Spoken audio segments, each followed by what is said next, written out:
नमस्कार दोस्तों, आप सबका एक बार फिर से स्वागत है आपके अपने चैनल वर्ल्ड क्राइम स्टोरी में। एक बार फिर मैं आपके सामने हाजिर हूँ एक नई स्टोरी के साथ। कृपया आखिर तक बने रहें। साल 2011 में शिखा दुबे हत्याकांड ने लोगों को हैरान कर दिया था। जिस शिखा को लोग मरा समझ रहे थे, वह अपने प्रेमी दीपू के साथ सोनभद्र में रह रही थी। प्रेमी प्रेमिका को जेल भेजने के साथ पुलिस पड़ताल में बरामद लाश सोनभद्र की पूजा की बताई गई। जेल से निकलकर दोनों ने अलग अलग अपने घर बसा लिए, मगर इस हत्याकांड से जुड़ी फाइल 12 साल से तारीखों में उलझ कर रह गई। मारी गई पूजा से जुड़े साक्ष्यों पर गवाही तक नहीं हो सकी। एसपी सिटी ने पुराने मुकदमों की फाइल खंगाली तो पुलिस सक्रिय हुई।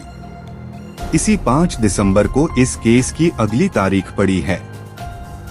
तब सुर्खियों में रहे इस हत्याकांड में हैरानी वाली बात यह थी कि गोरखपुर में किसी और महिला की लाश को अपनी बेटी का समझकर उसके पिता अंतिम संस्कार कर चुके थे। पुलिस ने घटना का खुलासा किया। फिर शिखा, उसके प्रेमी दीपू यादव समेत 3 लोगों को जेल भिजवाया गया।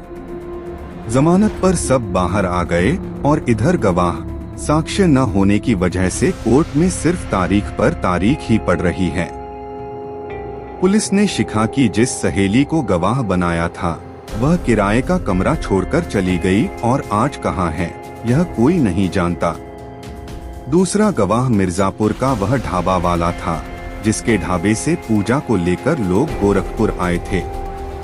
वह भी गवाही के लिए आगे नहीं आया। हत्याकांड में एडीजी द्वितीय कोर्ट में अगली तारीख 5 दिसंबर 2023 को है। पुलिस को इसमें साक्ष्य को साबित करना है। घटना 11 जून 2011 की है। सिंघड़िया में एक युवती की लाश मिली थी। उसकी कदकाठी और उम्र से पता चला कि वह इंजीनियरिंग कॉलेज के कमलेशपुरम कॉलोनी इलाके से गायब युवती शिखा दुबे है। उसके पिता को बुलाया गया। रिश्तेदार भी जुटे, सबने माना लाश शिखा की ही है।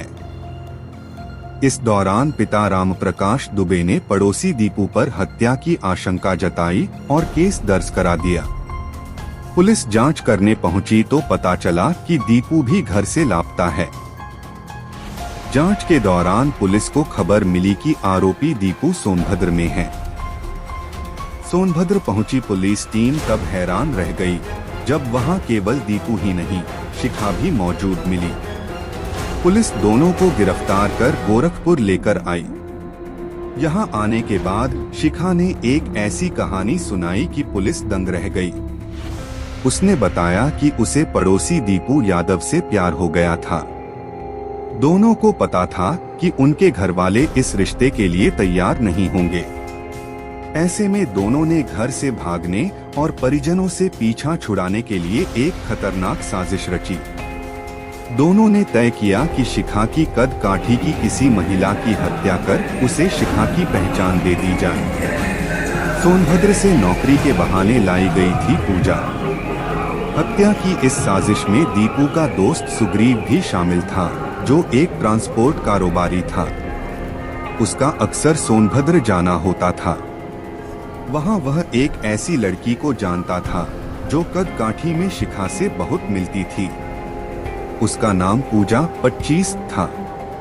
पूजा 3 साल की बच्ची की माँ थी। दीपू और सुग्रीव उसे गोरखपुर में 3000 रुपए की नौकरी दिलाने के बहाने ले आए। सुग्रीव 10 जून की रात में पूजा को ट्रक से कुनराघाट लाया और उधर शिखा दीपू के साथ घर से भागकर कुसमही जंगल पहुंच गई। जंगल में ट्रक में सवार पूजा को शिखा ने वह कपड़े पहना दिए जिन्हें पहनकर वह घर से निकली थी। इतना ही नहीं, उसके गले में एक धागा डाला गया जो शिखा हमेशा पहनती थी। इसके बाद ट्रक में ही पूजा की हत्या कर दी गई। दोनों ने कर ली है अलग अलग शादी। इस कत्ल में ट्रक का खलासी बलराम भी चंद रुपए के लालच में शामिल हो गया। हत्या के बाद सबने पूजा की लाश का चेहरा धारदार हथियार से इस कदर बिगाड़ दिया कि असली लड़की की पहचान ना हो सके। फिर सिंघड़िया के पास लाकर शव को फेंक दिया गया। इस हत्या का आरोपी बनाते हुए पुलिस ने शिखा और दीपू को जेल भिजवा दिया। बाद में दोनों जमानत पर रिहा हो गए। जेल से बाहर आने के बाद दोनों ने अलग अलग शादी करके अपनी अलग दुनिया बसा ली। फिलहाल केस अदालत में अभी भी चल रहा है।